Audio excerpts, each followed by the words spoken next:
One of the biggest art festivals of the year takes place over the weekend, even though, as we just heard, rain is on the way. And News Channel 3 senior reporter John Palmentary joins us live. And John, this has happened before, and organizers do have a plan.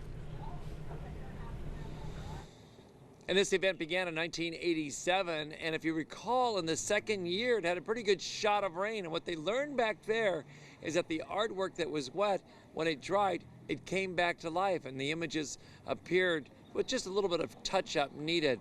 Now they're putting down some cardboard or plastic. That's the plan for this weekend when it rains. In the meantime, as you can see, a lot's going on down here at the old mission, and they're expecting thousands to come out and see the works in progress.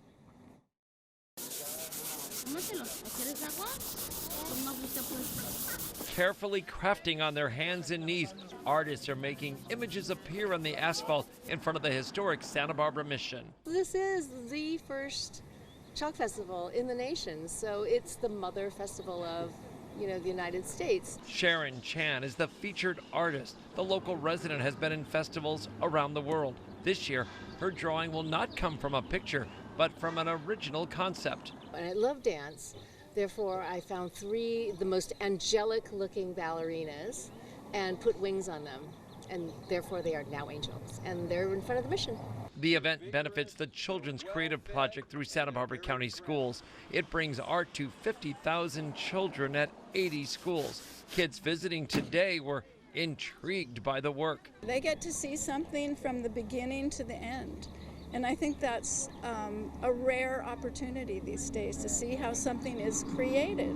And then we have a separate area for children to draw where they can buy a little box of 12 sticks of chalk for $12 and draw their own drawing in a little 2x2 square. Sunday, however, the forecast calls for rain. Artists say it's happened elsewhere and they will not lose their work.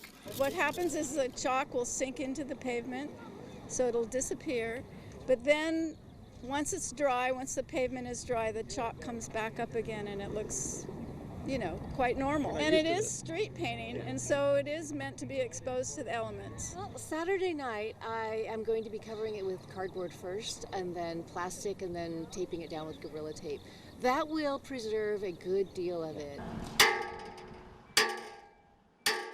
On the Mission lawn next to the chalk art, a 3-day traditional Italian festival is taking place.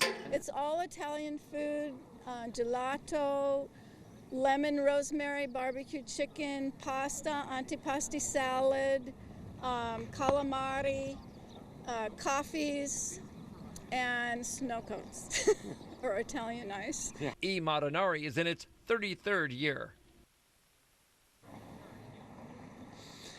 And back here at the Santa Barbara Mission, you can see some of the cardboard that's put down in the main artist work area where Sharon Chan is going to be working till late tonight. And at 5 o'clock, as Alan was saying, when that cloud came overhead and had some moisture in it, Father Larry and others here said, hey, it looks like it's starting to rain. And we checked our News Channel 3 app, and it had that big green blob above it, and everybody thought it was going to come down much harder. Fortunately, it didn't, but they have some plastic and cardboard here on some of the works. They are expecting 20 to 25,000 people here over the weekend. It is very popular, one of the bigger events of the year in Santa Barbara, and they're ready for it, rain or shine. Reporting live at the Santa Barbara Mission as they get set for Madonnari, I'm John Palmentary, News Channel 3.